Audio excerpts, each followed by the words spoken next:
TV HBR, o canal mais habilidoso do Brasil. Olá, boa noite. Hoje, quarta-feira, dia 18 de janeiro, mais um programa Política e Cultura com Luz Regadas e convidados. O convidado de hoje é Edivaldo Filho, jornalista, e José Genuíno. Sem muita delonga, pedir a vocês que curtam, compartilhem, inscrevam-se no canal. Genuíno, como você está vendo os 18 primeiros dias do governo Lula, o terceiro mandato? Olha, eu começaria com duas cenas que falam o que é esse novo governo. A cena do dia 1º de janeiro, em que a representação do povo subia a rampa do Planalto e Brasília vermelha, com a população em festa. E a cena do dia 8, que foi a tragédia, a grande farsa dos golpistas que foram derrotados. Esses são os dois Brasis, o passado velho, racista, feminicida, o Brasil da destruição, do autoritarismo, da violência, e o Brasil da esperança, do novo. Esse vai ser o duelo, e esse duelo marcou esse início de governo. É um governo que caminha com muita esperança, com muito ânimo, o Brasil respira, o Brasil quebrou as algemas, mas tem muito desafio pela frente. Desafio com o mercado, desafio com os programas sociais, desafio diante da tutela militar, desafio em relação à integração sul-americana na relação com o imperialismo americano, desafio de construir um país soberano, democrático, justo, igualitário, que incorpore a luta das mulheres, a luta da comunidade LGBTQIA+, a luta antirracista, a luta das populações originárias, a luta da juventude, a luta de todos aqueles excluídos, violentados e humilhados desse país, dessa nova classe trabalhadora. Eu acho que o Brasil que espera, respira e quer esperança. Felizmente, a gente derrotou a tragédia e a farsa do dia 8 de janeiro. Mas derrotamos, ainda não liquidamos. É necessário um trabalho político para matar o ovo da serpente. Me permite, Luiz? Me permite? Sim, claro. Posso? Claro. Contigo mesmo. Primeiro, prazer falar com o nosso ex-presidente do PT e deputado e uma figura histórica para a política brasileira. Eu acho que poucas pessoas tiveram e têm uma narrativa e têm uma história, uma trajetória tão fantástica como a sua, doutor Genuíno. E acho que posso fazer essa pergunta e vou voltar depois ao dia 1º e ao dia 8, porque eu acho que isso é uma contradição que precisa ser levada adiante. No dia 1º nós estabelecemos e vimos estabelecer-se prioridades. No dia 8 vimos uma conjuntura que todos podiam achar que estava sendo refeita, retornar e ser um elemento central para o governo. Mas antes eu queria lhe perguntar, e aí talvez posso até fazer as duas perguntas juntas, o terceiro governo Lula entra em uma situação de um governo que sai de um governo de extrema-direita. O primeiro governo Lula entrou em uma situação de um governo que saía de um governo neoliberal, que tinha uma outra pauta. Qual é a diferença, e aí o senhor viveu esses dois momentos, qual é a diferença fundamental que determina, talvez, o andamento desses dois governos? Edivaldo, primeiro, a crise de 2022, 2023 é muito maior do que a crise de 2002 e 2003. É uma crise sistêmica, cultural, ambiental, social, econômica, sanitária e mundial. Segundo, a diferença é que nós derrotamos uma direita protofascista, uma direita que se beneficiou do golpe e ascendeu ao poder, tendo como respaldo as Forças Armadas, o grande capital, e mobilizou uma massa de desesperados, de aventureiros, de deserdados, que ocuparam as ruas, cuja cena trágica foram os acampamentos em quartéis e os ensandecidos no dia 8 de janeiro. Diferença também porque o país não estava tão destruído em 2003 como está destruído agora. Praticamente nós vamos reconstruir. A outra diferença, a politização, a partidarização, a militarização do Estado brasileiro não tinha chegado ao ponto que chegou. As Forças Armadas foram força de sustentação do inominável, tanto no golpe, como na eleição, como no governo, e elas tentam estabelecer a tutela militar, bem diferente do quadro que nós encontramos quando substituímos Fernando Henrique Cardoso em 2003. A divergência central era em relação ao neoliberalismo econômico. O Brasil vinha do apagão e de uma crise fiscal. E agora a gente tem o apagão da educação, da saúde, da cultura, da Amazônia, do Cerrado, o apagão do salário mínimo, o apagão da fome, o apagão da tutela militar, o apagão das armas, das mortes. Portanto, é uma situação mais delicada, que vai exigir do governo uma disputa mais sofisticada. Nós temos que governar e ganhar corações e mente para um projeto democrático popular. Uma crise profunda como a que nós estamos vivendo, é necessário fazer mudanças estruturais em relação ao salário, ao emprego, à fome, ao financiamento das políticas públicas como saúde, educação, tecnologia, em relação ao próprio papel do Brasil no mundo, em relação à política tributária e fiscal mais justa. Portanto, são situações diferentes. Eu digo para você que essa situação de agora é de uma encruzilhada. Essa encruzilhada não era tão radical como 2003. Uma encruzilhada em que nós temos que atender os reclamos populares, as reivindicações populares. O PT e as forças que apoiaram o Lula têm uma responsabilidade de não decepcionar a população brasileira. Esse é o nosso grande desafio. A emergência social vai exigir transformações estruturais, tanto no plano institucional, que eu já me referi às Forças Armadas, como no plano social, como no plano econômico, como no plano tributário. Portanto, não há como governar o Brasil hoje sem essas mudanças na base, na estrutura. Aí eu vou voltar a uma outra situação, presidente. O Brasil, do primeiro governo Lula, o Lula entrava num governo em uma situação com uma maioria mais ampla, né? Nós tínhamos um governo que chegou à presidência com um apoio popular muito maior. Dessa vez nós tivemos uma polarização muito forte, né? O senhor acha que isso transforma o papel da esquerda? Isso deve levar a esquerda a repensar algumas estratégias, inclusive de alianças e de políticas públicas? Porque a política pública fundamental, as duas políticas públicas fundamentais do governo, elas retornam um pouco ao primeiro governo Lula. A questão da fome, né? E um pouco a reconstrução do país. Voltamos àquela mesma questão que foram fundamentais no primeiro governo Lula.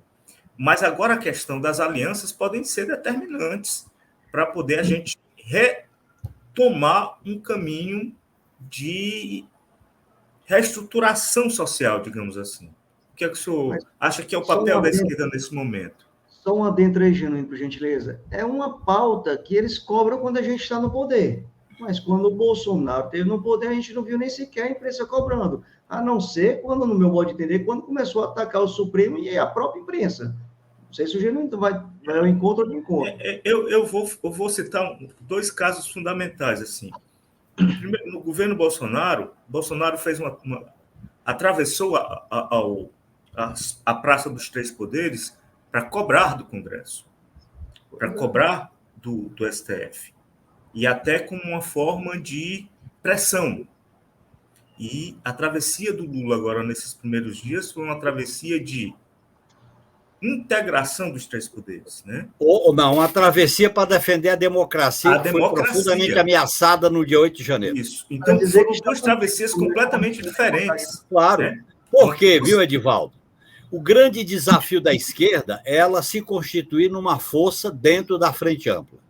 A esquerda, o PT, as forças de esquerda, o movimento social tem que ser um polo, com base numa plataforma. Essa plataforma tem que ter como centro a luta contra a injustiça e a luta por igualdade social.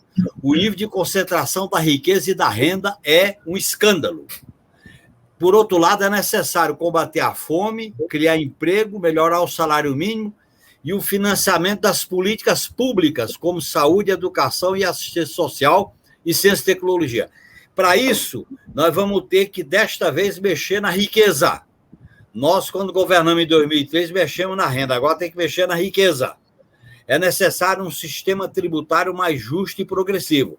Portanto, as alianças mais amplas, e elas foram impostas pela necessidade de derrotar o protofascismo, essas alianças amplas, elas representam também uma condição para que a gente constitua, dentro da frente ampla, um polo à esquerda.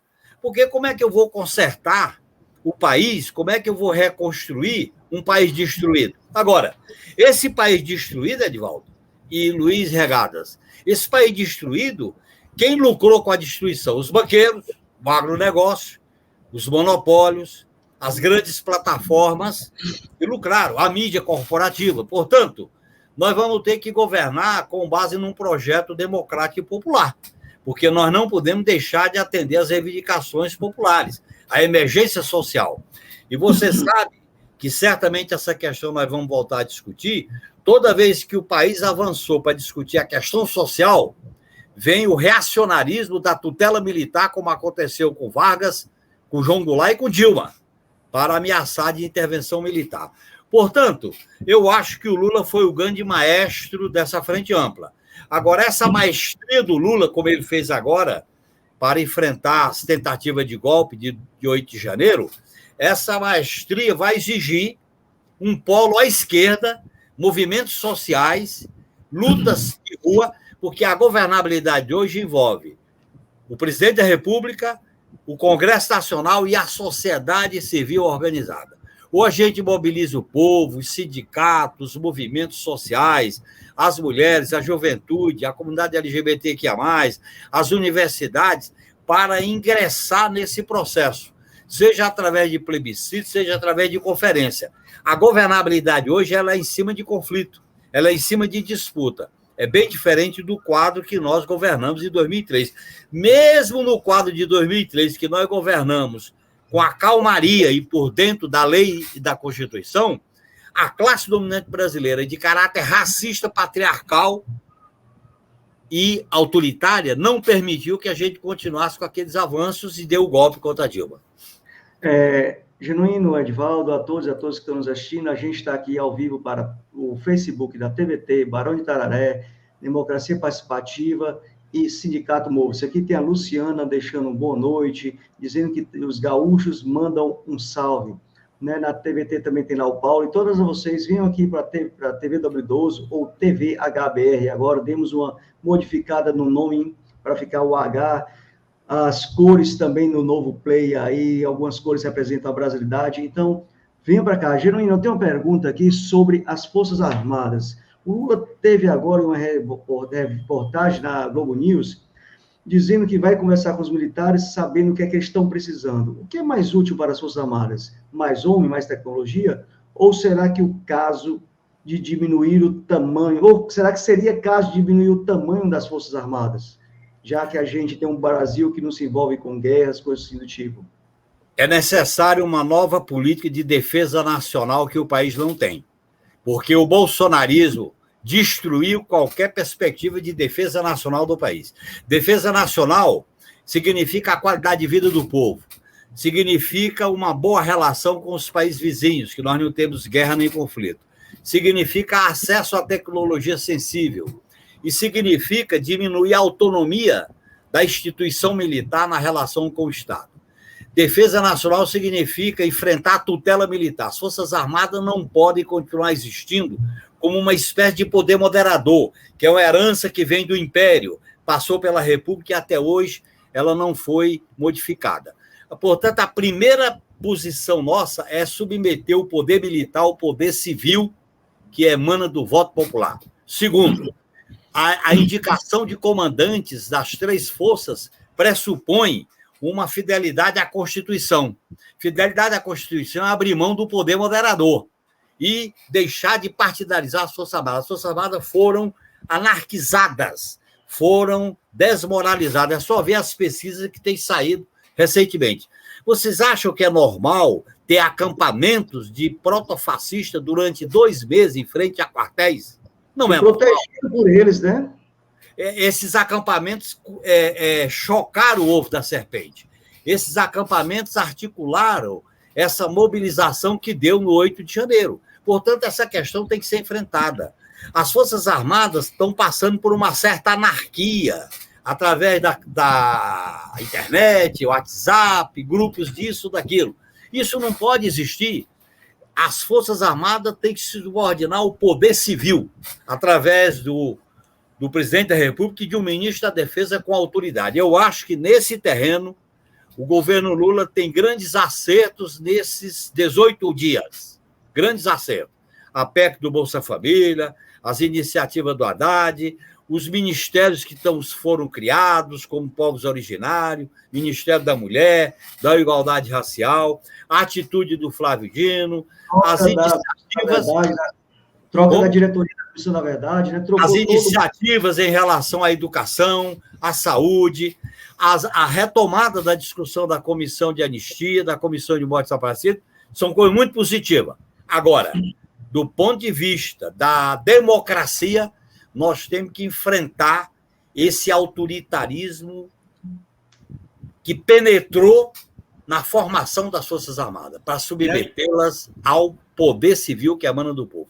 O país não pode ficar sempre sob a espada do pronunciamento militar, do risco de golpe ou de ameaça. Nós temos que resolver essa questão. Questão essa que nunca foi resolvida, nem na transição para a nova república, nem na Constituinte e nem no nosso governo quando governamos. Está na hora de resolver, porque agora está visível o papel que as Forças Armadas tiveram na eleição e na sustentação do Bolsonaro. O papel que tiveram nesses acontecimentos recentes de questionar as urnas eletrônicas. E Defesa Nacional não tem nada a ver com isso. Nós temos, inclusive, para concluir, modificar o artigo 142 para tirar aquela parte final da lei e da ordem. O que é lei e ordem? Isso significa desmilitarizar a segurança pública. As Forças Armadas não pode ser uma força de ocupação interna.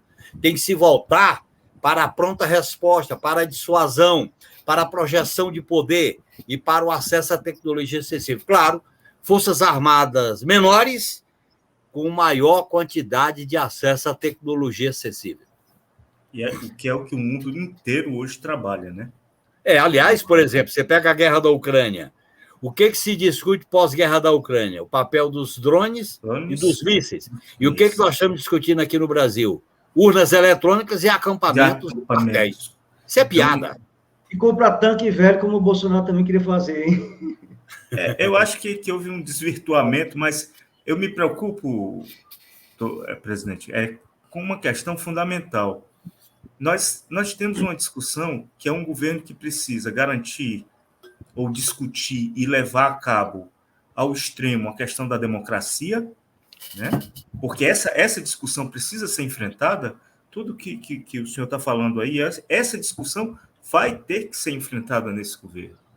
Nós não podemos chegar daqui a 4 anos sem enfrentar essa discussão. Mas, ao mesmo tempo, nós temos também um governo que precisa enfrentar um país que sofreu, passou por uma pandemia cujo um irresponsável tratou as coisas de uma forma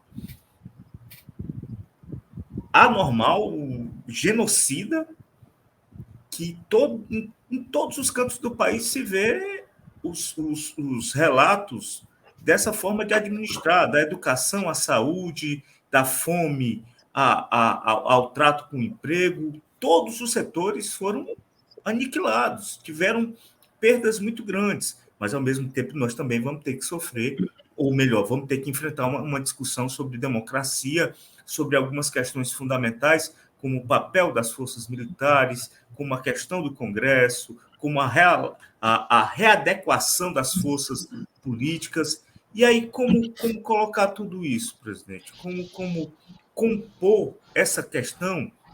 Eu acho que o Sérgio Abrantes, que faz uma discussão sobre presidencialismo de coalizão, eu acho que está além presidencialismo de coalizão agora. Nós estamos além da Claro. coalizão, é da necessidade.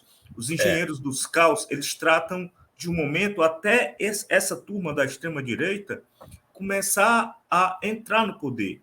Nós estamos num momento pós-engenheiros do caos. Eles entraram, se estabeleceram, criaram raízes e agora nós precisamos rediscutir como ter uma democracia real. E aí vamos discutir uma série de outras questões que nós adiamos por tempos, por necessidade, porque a pauta era outra, porque a necessidade era outra, e nós fomos acabando colocando isso para frente. Veio a história da Dilma, a gente enfrentou uma situação surreal, né, no judiciário, e o país descambou para o 8 de janeiro. E o 8 de A janeiro, democracia real, Edivaldo, vai exigir de nós substantivá-la. Vincular a luta pela democracia nesses itens que você colocou aí, enfrentar a tutela militar, ter uma reforma partidária eleitoral e derrotar o lavajatismo, que foi uma experiência, uma tragédia para o sistema de justiça, vincular com a luta por direitos sociais, com a luta pelo emprego, com a luta pela igualdade social, com a luta contra a fome, com a luta pelo financiamento das políticas públicas. E essa questão social, ela dá qualidade substantiva à democracia para a maioria da população.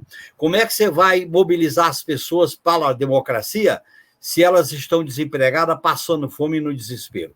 Nós temos que vincular como se mistura a carne e o sangue. Por outro lado, você sabe que o mundo de hoje atravessa uma crise global, materializada na guerra, na transição ecológica e na epidemia, na pandemia. Tudo isso exige da esquerda e do governo Lula um período de travessia, um período de transição.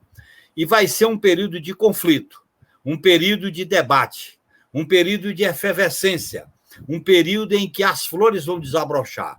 O governo Lula será o governo da política.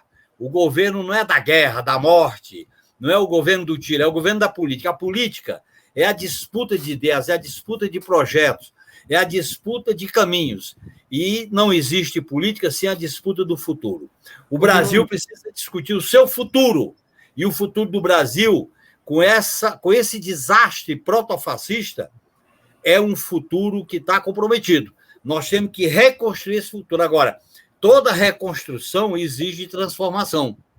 E essa transformação vai exigir uma radicalização da democracia, o atendimento às reivindicações populares e colocar a luta pela soberania nacional nessa plataforma. Por isso que eu acho que é fundamental a integração sul-americana, CELAC, Unasul, e uma inserção do Brasil no mundo com uma política ativa e altiva do ponto de vista da soberania nacional. Eu digo para você que são tarefas gigantescas. Essas tarefas gigantescas, nós temos que mobilizar a sociedade, as forças de esquerda, fazer as alianças pontuais para poder criar um clima de otimismo, de esperança e de mobilização da sociedade. Para isso, vai ser um período novo na história política do Brasil. A esperança venceu o ódio. A esperança derrotou os baderneiros protofascistas. E a esperança tem que mobilizar a juventude, as mulheres, a nova classe trabalhadora que está uberizada, a comunidade científica, a universidade, os meios de comunicação alternativos como vocês. Hoje tem um elemento novo, que é o uso da internet, e usar os meios de comunicação alternativo para essa disputa.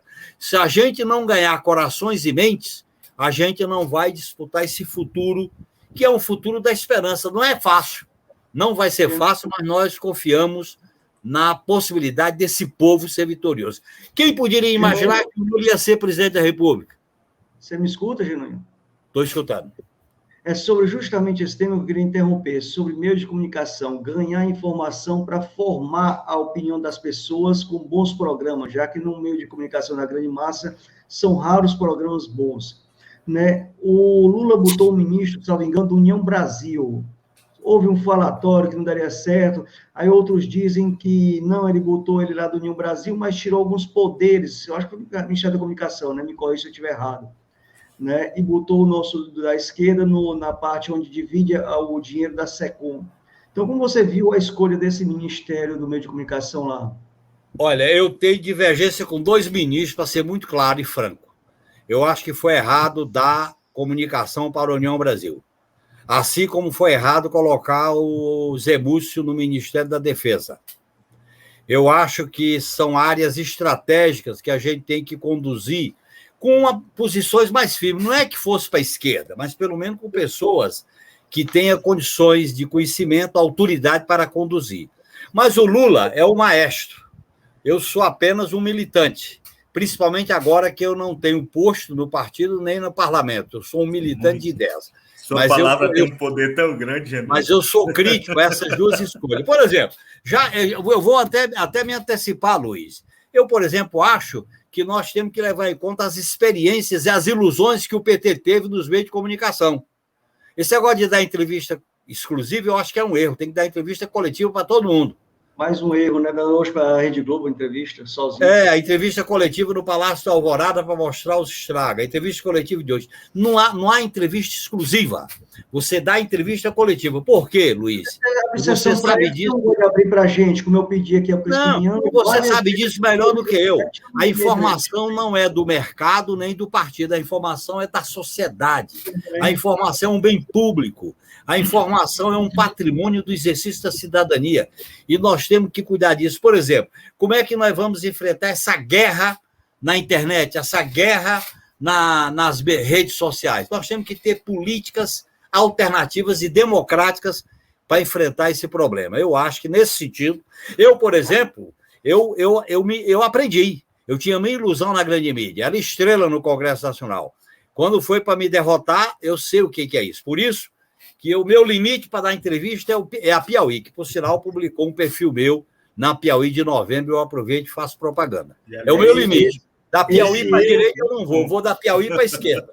Esse erro do Lava Jato, vou passar a palavra para o Adilberto, agradecer a todos que estão nos assistindo, façam sua pergunta, comentem à vontade, que isso faz a live subir.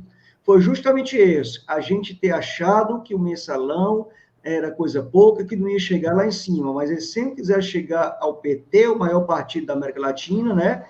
E chegar ao presidente Lula como chegaram quando ele foi preso, né? Esse foi um dos maiores erros que eu acho da nossa esquerda. Edivaldo, contigo a palavra. Eu vou falar um pouquinho só sobre essa história dos meios de comunicação. Eu, ainda jovem, bem jovem, participei do Fórum de Democratização da Comunicação, idos de 93, 94. E uma das discussões é o que é um meio de comunicação. E quando a pergunta que a gente se fazia era o seguinte: de quem é a informação? Né? Porque a informação não tem nada a ver com o meio.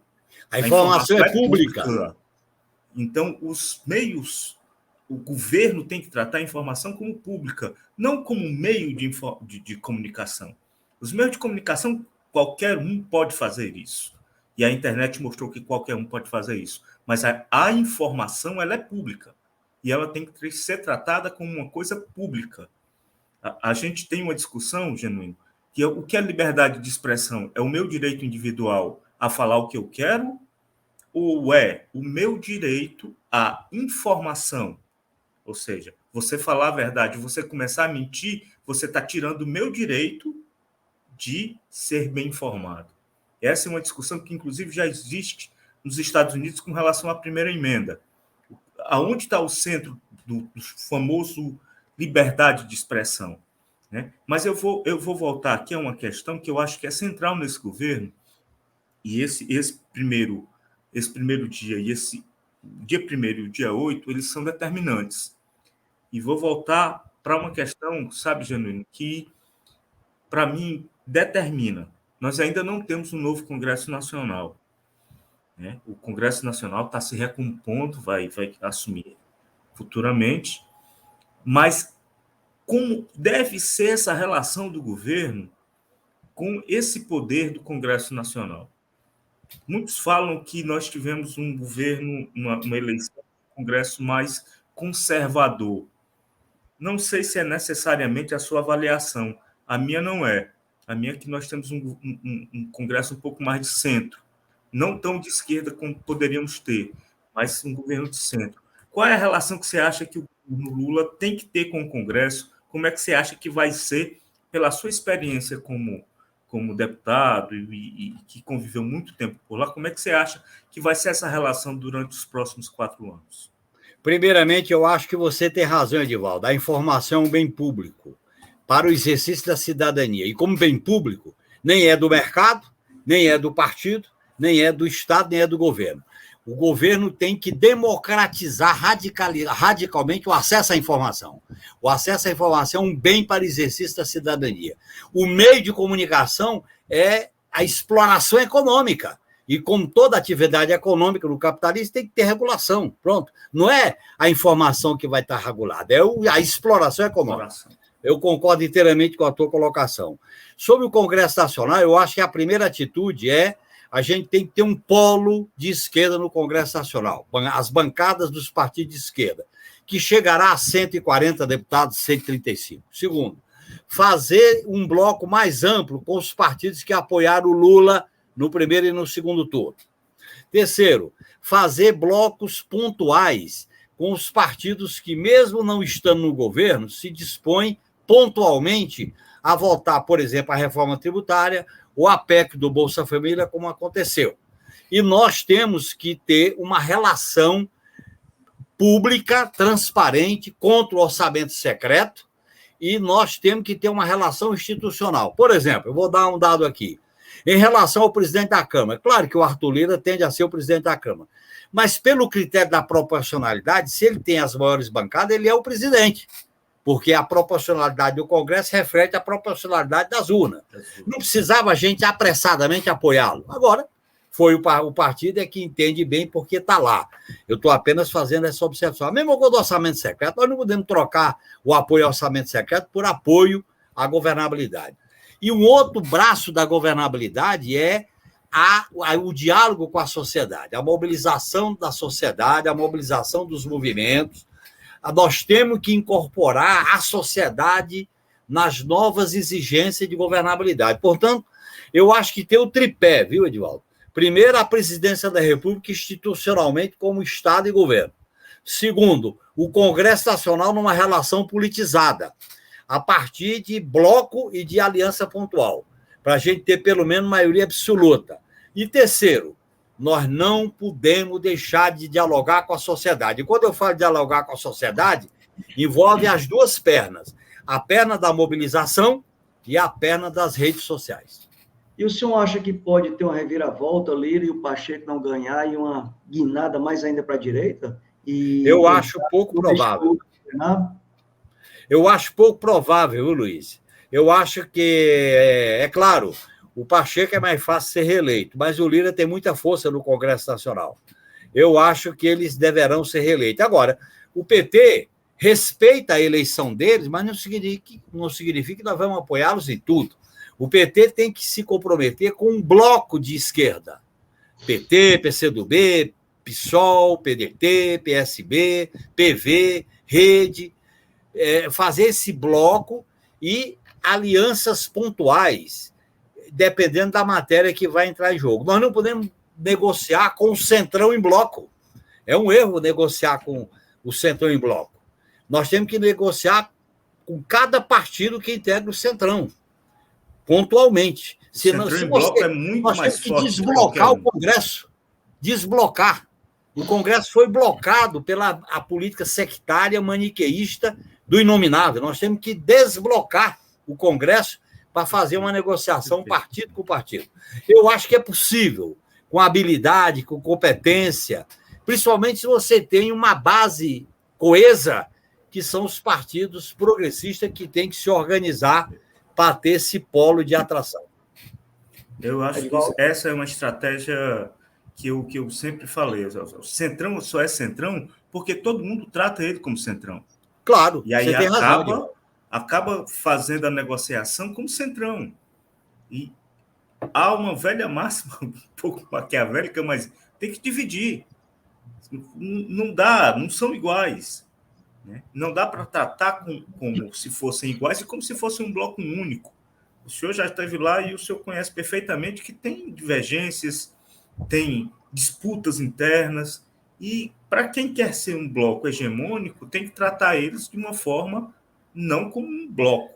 Tem as questões regionais, federativas. As questões regionais, federativas. Exatamente, tudo isso tem que ser levado em conta. Porque a gente mesmo percebe aqui, por exemplo, a União Brasil aqui no Ceará tem uma vertente. A União Brasil no Mato Grosso tem outra vertente completamente diferente.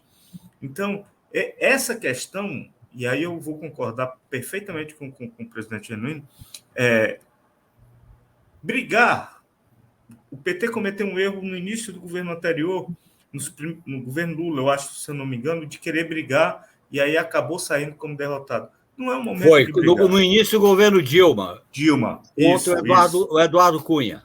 Isso, exatamente. E ali, naquele momento, se estabeleceu um bloco, não centrão, mas um bloco que acabou depois levando a presidente ao impeachment. Mas eu acho que há uma necessidade de discutir, presidente, a questão hoje da democracia. O senhor tocou no artigo 142. Tem elementos dentro da Constituição que são resquícios ainda, né, que sobraram daquele período ditatorial. E nós tivemos avanços no artigo 5º, mas algumas coisas ficaram. Como é que o senhor acha que a gente pode, de alguma forma, tratar? Porque o senhor me falou do início da entrevista de encruzilhada. Quais são os elementos que vamos tirar dessas encruzilhadas ou que vamos colocar em caminhos diferentes, né? Que vai nos levar realmente a uma democracia ou que pode nos acabar levando para um conflito realmente com a extrema-direita e os seus pares? Primeiro, enfrentar a questão social da degradação do país. Segundo, restabelecer a cultura democrática e reformar instituições, com métodos, com procedimentos e aquilo que os caras falam tão bem, a liturgia. Aliás, tinha um grande senador do Ceará, Vigílio Távora, que gostava muito de falar da liturgia. A democracia tem liturgia. Quando se não respeita a liturgia, vai para o vale tudo. E, a partir daí, nós temos que fazer uma reforma, discutir no futuro uma reforma política eleitoral, nós temos que fazer uma reforma judicial, porque o lava-jatismo está dentro do sistema de justiça, nós temos que enfrentar o artigo 142, Edivaldo, a parte final dele, quando diz, por um dos poderes, a lei e a ordem. É essa parte final que tem que suprimir. Porque o que é lei e ordem? Quem é que julga o que é lei e ordem? São os próprios militares que arvoram a ideia de poder moderador. Isso tem que ser enfrentado. Por exemplo, a desmilitarização da segurança pública. Eu gostei da entrevista do Lula hoje, que ele falou que no governo dele vai criar o Ministério da Segurança Pública. Isso é correto. Você tem um sistema de segurança pública que está falido.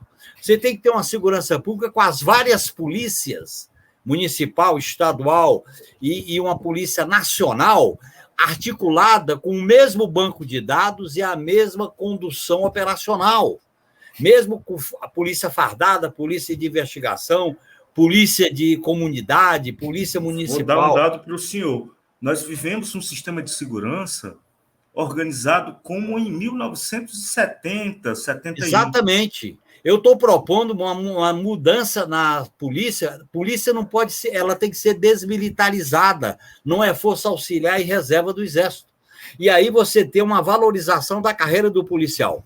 Eu defendo também que todos aqueles que quisessem carreira de Estado, militar, policial, juiz e promotor, ao escolher uma carreira política, nomeado ou eleito, ele terá que passar um período de quarentena, porque essa militarização do Congresso, dos partidos, isso é um equívoco, isso é um autoritarismo embutido. Portanto, essas reformas, Edivaldo, nós temos que tratá-las. É claro que nós não vamos fazer da noite para o dia, mas nós temos que ter uma perspectiva. O governo Lula, ele inicia um novo ciclo político. Esse novo ciclo político tem que pautar essa agenda positiva do país. Não é a agenda da arma, não é a agenda da guerra, não é a agenda do preconceito, não é a agenda de Deus, pátria e família, é a agenda da cidadania, da independência, da democracia. E vincular a questão democrática com a qualidade de vida do povo. É fundamental, senão o povo que está sofrendo com o desemprego não vai ter amor pela democracia. Eu digo para você que nós temos essa encruzilhada, dá para resolver? Dá. Como resolver essa encruzilhada?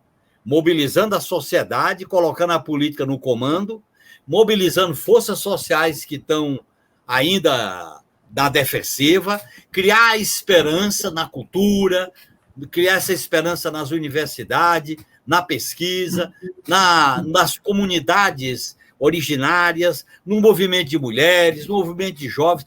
Você tem uma força nas entranhas da sociedade que precisa ser potencializada. Nesse sentido, Edivaldo, eu sou otimista com as grandes possibilidades que o Brasil tem. Imaginar o que fizeram com esse país nesses 6 anos. E a gente, com 680 mil mortes da Covid, e a gente se levantar e eleger o Lula e assistir aquela festa bela no dia 1º, isso é um país que merece de nós amor, afeto, carinho. E esse povo merece muita coisa de nós. Nesse sentido, eu acho que a gente tem que ser otimista. Vou lembrar só uma coisa, Luiz. Oi, nos finais, lembra disso. O presidente estava falando do Vigílio Távora, mas tem um livro, Como Morrem as Democracias, que um dos elementos que eles tratam é que existem leis que não estão expressas, né? Existem regras na democracia que não estão expressas nas constituições. E uma delas é o respeito à liturgia, o respeito aos elementos básicos de disputa. Se eu estou disputando, eu preciso respeitar as regras da disputa.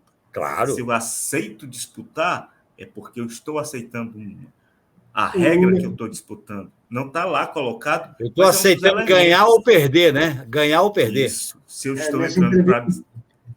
Nessa entrevista de hoje, o Lula disse justamente isso, né? Que os militares têm que se portar no lugar dele, como todas as outras pessoas, né? Que aceitem perder, e você pode ter divergência política, mas se você está na sua função, que exerça com responsabilidade. Eu queria agradecer a todos que estão nos assistindo. Estamos agora nas 2 últimas perguntas, vou fazer uma, o Edivaldo faz a outra, depois o Genuíno também faz a sua consideração final. Genuíno, eu queria saber sobre Tebet, Dino, Alckmin, que foram... Dino pretende ser candidato ainda um dia. Alckmin e Tebet já foram, e o Lula fez parte da composição democrática e entraram para o governo. Existe preocupação de alguém estar querendo se destacar mais do que o outro, ou até a própria Marina também já foi, para ser candidata daqui a 4 anos? É hora de formar um novo quadro? Como é que está o sentimento dentro da nossa esquerda, dentro de você? Olha, não dá para botar esse assunto na pauta de hoje. A pauta de hoje é a crise social. A pauta de hoje é a crise social, a crise da democracia e derrotar a extrema-direita. Essa é a pauta. Discutir 2026 é uma falta de assunto. Realmente é fora do tema, né? Mas eu queria saber assim, se eles não pressionam dentro desses primeiros dias, porque não gostou do caso da indicação de um ministério A, B ou C, porque a Tebet estava meio assim, não posso assumir, não é dentro da cota do MDB, né? Olha, o Edivaldo colocou uma coisa que eu concordo com ele. A democracia é o respeito à divergência, à pluralidade. Nós temos adversários e não inimigos. Exatamente. E quando você faz uma frente, você tem o consenso progressivo. E é isso que o Lula está fazendo. Eu defendo que dentro da frente ampla tem uma frente esquerda. Mas o MDB isso também tem que ser feito progressivamente. Nós temos que criar laços de confiança, laços de sinceridade. Eu queria saber, assim, o MDB que estava questionando mais o Ministério, gostou dessa indicação? Aí eu não posso falar pelo PMDB, eu não posso falar por partido nenhum, nem pelo PT, que eu não estou representando o PT. Eu queria saber se você vê se os partidos se sentem contemplados como ministérios distribuídos. Eu acho que a tendência, pelo que eu acompanho, pessoal, há um desejo, há uma unidade no sentido de reconstruir o país. E eu acho que o Lula tem uma habilidade política de construir essa orquestra e ele ser o maestro. Eu confio muito no Lula. Mesmo quando eu divijo das escolhas que ele faz, eu divijo apoiando, eu divijo cobrando, eu divijo alertando. Genuíno, eu vou finalizar aqui a minha pergunta, até depois vou fazer umas considerações finais sobre o dia 1º. Mas, assim, eu acho que essa questão da construção da convergência hoje é um elemento central, talvez, para que a própria esquerda compreenda que tem um papel fundamental de unificação de polo. E aí eu queria saber de você, assim, me parece que às vezes os movimentos sociais acabaram se repartindo um pouco e perdendo um pouco a força durante os 2 primeiros governos, uma contradição, se apoiavam o governo ou se não apoiavam. Me parecia uma contradição ilógica. O apoio às políticas de combate à fome, o apoio às políticas de antirracismo, às políticas contra o preconceito, não eram necessariamente apoio à política do governo, mas apoio àquilo que era correto e que devia ser apoiado sempre pelos movimentos sociais. Qual é o papel que você acha que os movimentos sociais devem ter agora, nesse momento, dia 18 de janeiro, passado 10 dias do 8 de janeiro, né? Qual é o papel que você acha que os movimentos sociais devem ter? Os sindicatos, as organizações sociais, os movimentos populares, qual é o papel que eles têm agora? Edivaldo, em primeiro lugar, a convergência só existe com política. A política é a arte da convergência, em que você une e divide, disputa e consensua. Não é de inimigo e amigo, é de adversários. E você bota um ponto central. O Brasil tem que criar uma convergência com o movimento social. Eu chamo. Os movimentos sociais têm que criar uma espécie de concertação popular para dialogar com o governo. Essa concertação não é para ir para o governo, não é para ter DAS, ter ministério. É para reivindicar, para exigir, para ter uma pauta, para ser ouvido, para cobrar, para reclamar, por exemplo. Você vai fazer uma conferência de saúde e educação. Você vai discutir os novos direitos trabalhistas. Você vai discutir a reestruturação dos sindicatos. Então, tem que haver uma concertação com os movimentos populares. E eu acho que isso hoje é mais amplo do que apenas o movimento sindical. Porque hoje você tem que fazer isso com o movimento de mulheres, com o movimento de jovens, com o movimento LGBT, com o movimento antirracista e com o movimento das populações originárias. E você tem que fazer essa convergência social politizada dentro de uma concertação. Essa concertação não é levar esse pessoal para dentro do governo. Essa concertação é diálogo, é conversa. Não é também bater a mão nas costas. É divergir, mas saber que nós temos um projeto. Tem coisa que é de governo e tem coisa que é de Estado. E nós vamos ter que saber conduzir essa orquestra. Eu acho que o Lula, ele é uma força incrível porque ele expressa esse futuro. Agora, é claro, tem que haver uma institucionalização dessas placas teutônicas que se mexeram na sociedade.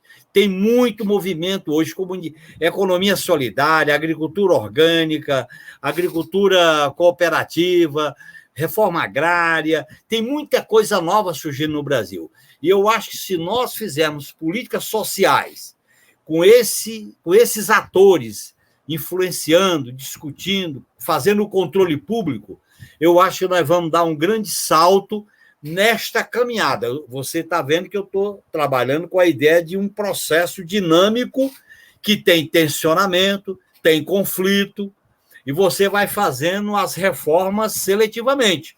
Agora, a crise exige, Edivaldo e Luiz, exige mudanças estruturais, porque só com esparadrapo e band-aid a gente não cura a sangria.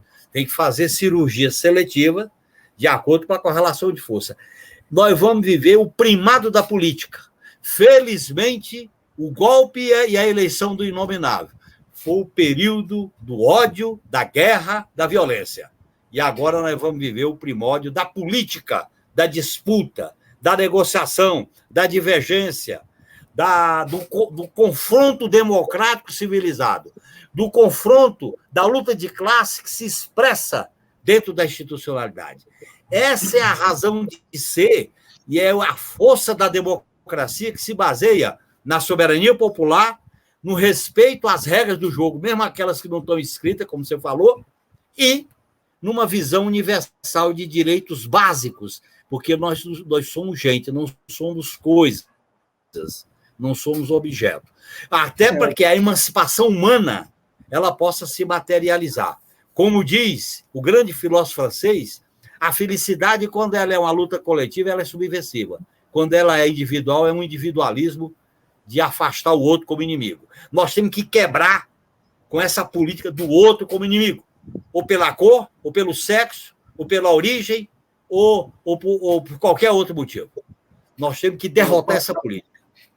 O papo está muito bom. Eu queria agradecer o Fernando, o Edson, a Luciana, aqui também que passou na TVT, o Álvaro, a Maria, o Elísio, que falou sem anistia total. Né? Inscreva-se no canal TV HBR, é a mesma TV do Habilidoso. Né? Curtam as nossas lives semanais. Passar para o Edivaldo, para as suas considerações finais. Genuíno depois faz as suas. E muito obrigado a todos e a todas que assistiram essa live.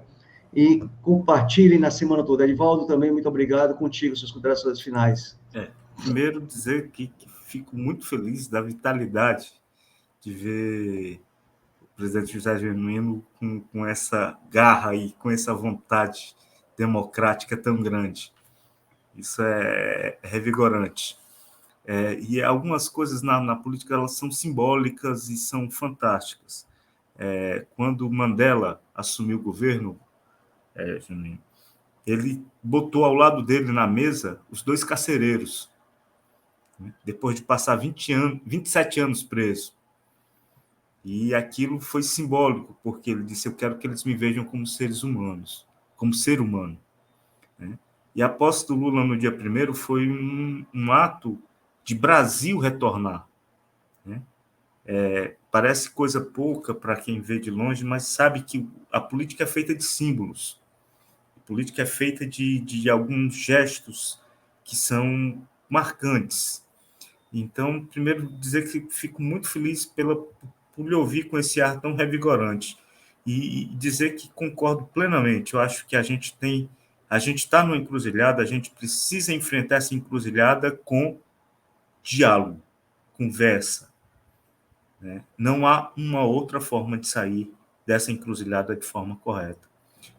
Luiz, agradecer, tá? E dizer que estamos sempre à disposição. Beleza, a gente volta contigo também, próxima quarta, e dizer, Genuíno, né, para as suas considerações finais, que é hora de avançar, não há pressão internacional para o golpe, sim contra o golpe. Contigo, as considerações, meu muito obrigado, pela segunda vez que você está aqui nesse canal, venha sempre, está sempre aberto a você e a todos que estão nos assistindo. Tem que ter muito diálogo, muita conversa, muita convergência e muita mobilização da sociedade. E eu quero dizer que nós temos uma tarefa, que é punir dentro do devido processo legal, com direito de defesa, com a declaração da inocência, o requisito da presunção da inocência, o devido processo legal, punir esses protofascistas que praticaram aquela barbaridade no dia 8 de janeiro. Essa punição é necessária. Por isso, eu quero agradecer e manifestar o meu otimismo. Estou falando com 2 jornalistas, com 2 personalidades da minha terra. Essa terra que, para mim, foi uma passagem para o mundo. E eu sempre me emociono quando falo com vocês. Parabéns por esse canal. Parabéns por essa guerrilha na internet que vocês realizam democraticamente. Obrigado, Genuíno, pelas palavras. A todos e a todas, uma boa noite e uma boa semana. Tchau, tchau. TV HBR, o canal mais habilidoso do Brasil.